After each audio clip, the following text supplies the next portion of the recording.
Kwanzaa, Hanukkah, Festivus for the rest of us, or just celebrating the Ravens and the Steelers playing on Sunday. Welcome in. Joining us now, one of my guys who's gotten involved in sports ownership. I've known Carl Delmont a number of years at Fremont Mortgage. We're getting up on the holidays now. Soccer team getting it done up there in Harrisburg as the new owner of the Harrisburg Heat. They also have a showdown coming up with the Baltimore Blast next Friday to end the year on the 30th up in Harrisburg. We welcome Carl Delmont back on from Fremont Mortgage as well as the owner of the Harrisburg Heat. Ownership has its privileges, doesn't it, Carl Delmont?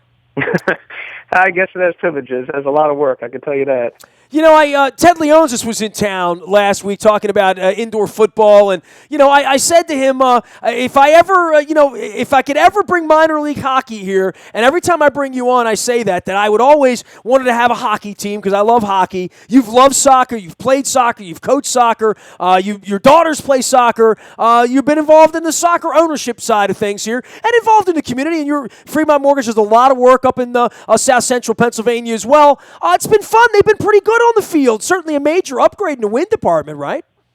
Yeah, I mean, one of our statisticians pointed out that we've won more games in this short season, just 6 games, than the prior team did in the 2 years combined. And that, I think we had 2 guys score hat tricks. Our last home game against Syracuse, which I don't know if it's ever happened in the past 5 or 6 years. So, I mean, a lot of good things are going on. Some industry people are predicting us to be a playoff team, which is a little bit too early, but, that hasn't been talked about in probably 15 years in Harrisburg. So a lot of good things going on. Just fighting hard to get the fans to recognize that there's a new game in town and a new sheriff in town. Come on out and watch. Well, the other thing is, with the Blast and the Heat having had rivalries for so many years, and obviously you having ties to Baltimore and to Ed Hale and to the league, it takes a little while, right? I mean, and part of this are these games that you play with the Blast. You're playing a pretty big one next Friday night as well. Then you come down here and play a couple of games toward the end of the season. But, that's kind of a special thing for you because you're a Blast season ticket holder, right? Yeah, I'm last season ticket holder. I'm still on the board and still on the back of the jersey. I mean, I'm friends with a lot of guys on the team. I have a lot of friends that are diehard Blast fans. But I'll tell you, this fans are really cool because the majority of them are very, very nice.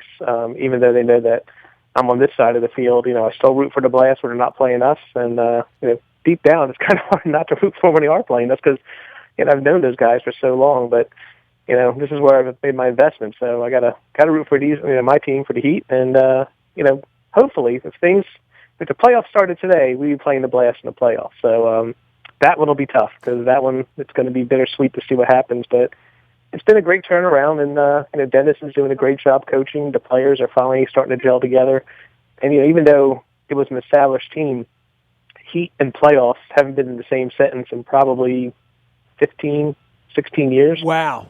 And, really, we only had about 4 or 5 guys return. So we have, 16 guys learning to play with each other. And, that takes a little while. So they're getting there, and I think we're starting to gel at the right time. So we'll see what happens. This game against the Blast will be good as a division rivalry. Hopefully, we beat Syracuse this week, and that'll keep them at the bottom of the division.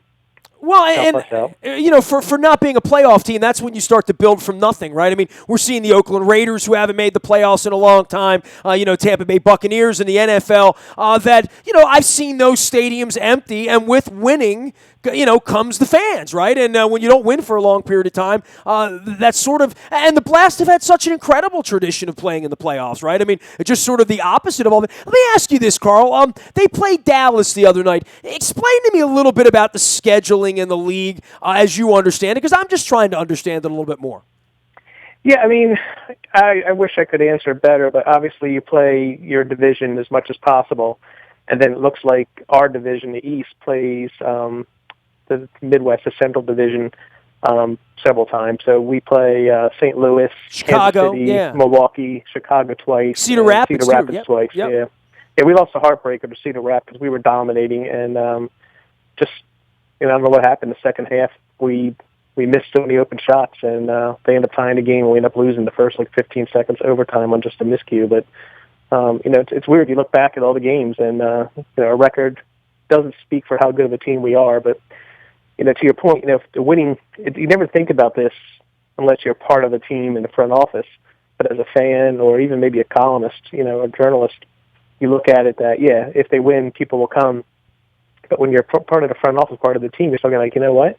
If more people would come, we'd probably win more because the players feed off that. They absolutely love to see the fans, hear the fans, and it's amazing to feel the energy in the arena when we're doing well, and the announcer goes, "Let's go Heat," and the fans are jumping up and down and screaming, and be a lot cooler if we had a full house, but hopefully we'll get there. Baby steps. Working on it. You go to Harrisburg Heat and learn more. Carl Delmont, of course, a longtime visitor, partner, sponsor, and supporter of all of our Gen Strong movements here in our There Goes My Hero work. We're going to be up at Adams Jeep on Tuesday night with C.J. Mosley. Next Tuesday with Mike Wallace. We moved him a week. He had a Toys for Tots drive earlier this week to create a little bit of conflict, but we get 2 shows at it. We'll be up at Adams Jeep. Come on out, give a spit, get swabbed. We also have our trips to London on sale this week as well. Carl, you also own Fremont Mortgage, and I tell you, a lot of time we would get together and just talk about things. To close out this conversation, give me a little update on what's going on there. New president, new administration, new year, Fed raises rates. There's a lot of things happening in your primary business too, right? Well, yeah, I mean, we were at a period this in 2016 where we saw rates get very close to all-time lows. And then as we started approaching the election and Trump, I guess we'll call it an upset, later that evening when all of a sudden looked like he was going to maybe have a chance, you started seeing the markets change a little bit. And then when it looked like he won, the markets changed dramatically. So, we've seen mortgage rates move up somewhat. We've seen the stock market increase. And then, of course, just last week, the Fed decided to raise rates for the first time this year, a quarter point. Now, the last time they raised rates was this time last year, December 2015. And that was the first time in almost a decade that we've actually seen a rate increase. And I said this on your show last year. I know you're good at keeping all the things. You can probably find it. But, I said last year that I thought that the Fed backed themselves in the corner with their language, so that they had no choice but to raise rates. And it was probably a bit premature. And while many pundits were saying that the Fed was going to, including the Fed, that they saw at least 4 increases in 2016, I was one of the few dissenters saying, I don't see it. I think there's too many global headwinds. I'd be surprised if there were 2 increases, but I would bet there'd be 0 to 1. And here we are at the end of December, 1 increase. So that kind of tells you that last year where it probably was premature. But the Fed is saying that they expect 3 increases this year. And I'll go back to last December. They predicted 4. We had 1. We'll have to see. There's a lot of uncertainty, a lot of volatility with the incoming president, a lot of the things that he says he's going to do. And like every president, they come in with grandiose objectives and plans, but they have to work with both sides of the house and a bunch of other things. So it'll be interesting to see how much of their policies that they're claiming will actually go into effect. If they do, we could see some inflation, at which point the Fed would have to act. But I don't know. I mean, right now, while there are many lenders who feel not so optimistic about 2017, I can tell you that Fremont, right now, we're up 40% in loan volume. We're seeing a lot of business. And I think one of the things that's happening is we've become more selective in who we work with. We're working with the top realtors in the area, whereas in the past we were like, hey, any realtor, come deal with us, and we want to show how good we are. It's to the point now that the better realtors, the busy ones, they want service, they want experience, and they want, expertise. So it's amazing how this has all turned around. We went from, basically saying, hey, any realtor, give us a shot, to now we're like, you know what, we're just so busy dealing with the better realtors out there. It's just better experience. The clients are happy, the realtors are happy, our other referral partners, divorce attorneys, financial planners, tax consultants who are referring us clients, they're all very happy as well. So, we think things looking good, and I'm optimistic. I think 2017, while we'll bring some hurdles, I still feel it'll be a very good year for housing and for most borrowers. So we'll see how it goes. Our old pal Carl Delmont joining us here for Fremont Mortgage Funding, as well as the owner of the Harrisburg Heat soccer team. If you're in the market to purchase a home, refinance a home, you need to learn about your loan options. He educates homeowners up on the website. There's also Fremont Mortgage U up there at Fremont.com as well. Last thing for you, end of the year, any sort of tax things that people need to know about based on their situation with a week left in the year?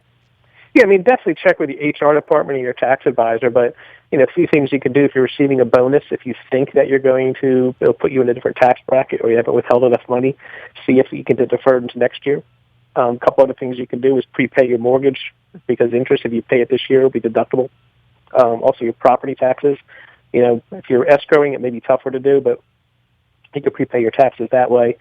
there's a number of things people want to take a look at.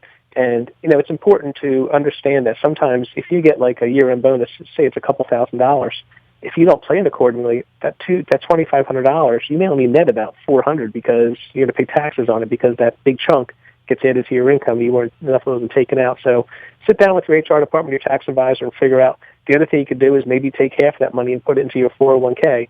You may not get the use of it now, but it's pre-tax, so it may lower your tax advantage. Better than being gone, right? Better to have it later than to disappear on you, right? And people don't think about that. They just say, "Oh, I'm getting a bonus. I can't wait." And then it's in April or March when they get their information and talk to their tax planner and find out that, oh, remember that $2,000 bonus? Yeah, so that cost you $1,800 in taxes. Oof. And then people get upset. So it's always good to be proactive rather than reactive. But again, I'm not a tax accountant or anything like that. Check your tax advisor. But those are some common things we see people miss out on and make mistakes that cost them a lot of money. Always learn something when I talk to you. The Harrisburg Heat playing in Syracuse on Friday night, home game against the Baltimore Blast up in Harrisburg on the 30th. If you want to see Carl's team play in Baltimore as well, they're going to be there January 14th as well as on March 5th, which is my dad's birthday and the last game of the season between the Blast and the Heat. Carl, always a pleasure, man. I hope you guys have a great holiday. Tell Sherry we said hello and the kids and all that good stuff, and keep kicking the ball straight. Good things will happen, man.